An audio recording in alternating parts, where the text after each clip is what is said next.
finding a bridge and a balance between spiritual and physical or mundane.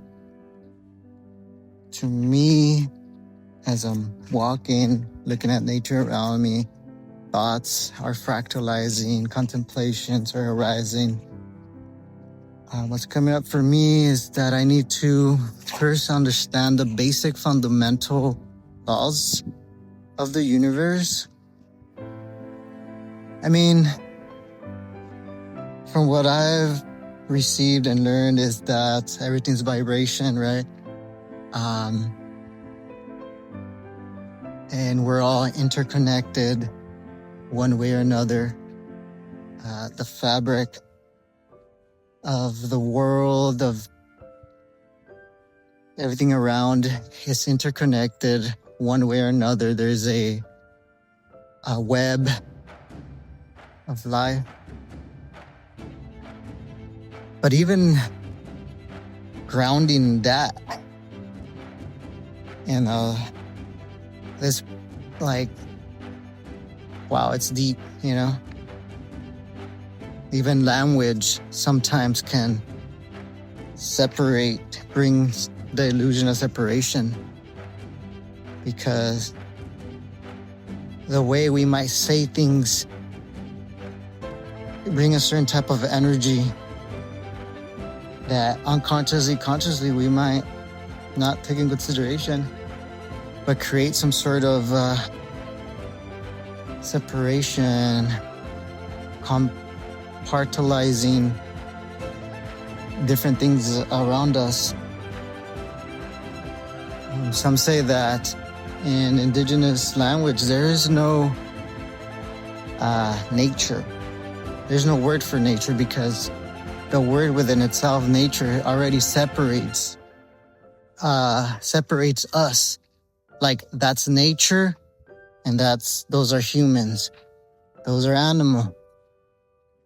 And it's already creating a division, right?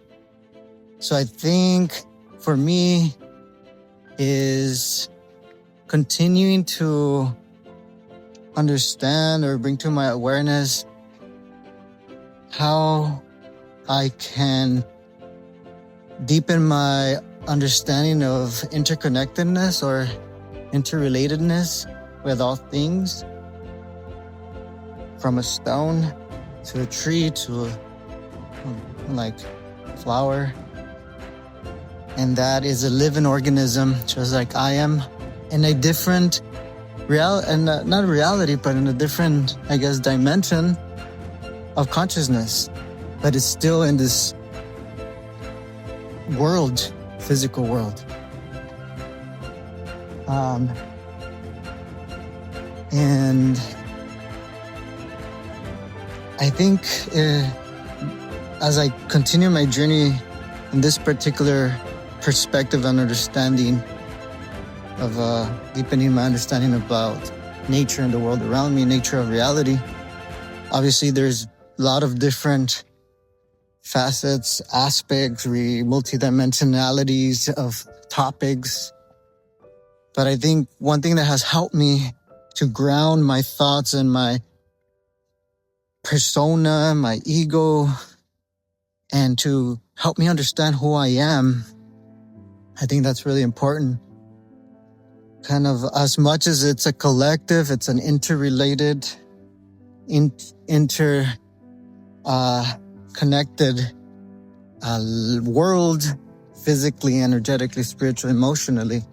It's also a individual journey, but within that individual journey, I think that individual journey, for me, as I heal, as I understand who I truly am, my patterns, my traumas, things that I need to heal, I'm helping the collective. I'm supporting the collective, because I'm lighting my load. I am transforming baggage that I'm holding on my back. So I'm releasing and allowing thought form beliefs to disintegrate but I want them to disintegrate, to transform into something good, right? And for me, like, just continuing to know again who I am, like I am. Some would say, well, that's even like a whole other thing. But I guess to me, what I'm trying to say is that just understanding my beingness, my full humanity within me, right? So how I think, again, how the certain things are triggered, like really having compassion towards myself, towards that side of me, towards compassion and understanding to the ego, continuing to be gentle on myself, continuing to self-care. I know this sounds super obvious, but I think it's so obvious that sometimes I overlook it. I don't even think about it, and I just project onto myself or project onto the future. And it's not healthy. I would say it's not healthy.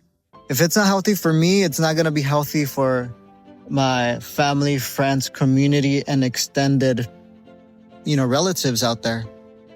So I think, for me, again, it's understanding the groundiness, who I am as the basis, as the blueprint. And then from there, I can move on to a higher understandings of the universe and spirits and connections to here and that and this, connect with ancestors and like that. Yeah, it's all perspective at the end. So I just wanted to share that. All right, y'all. Checking out. Peace.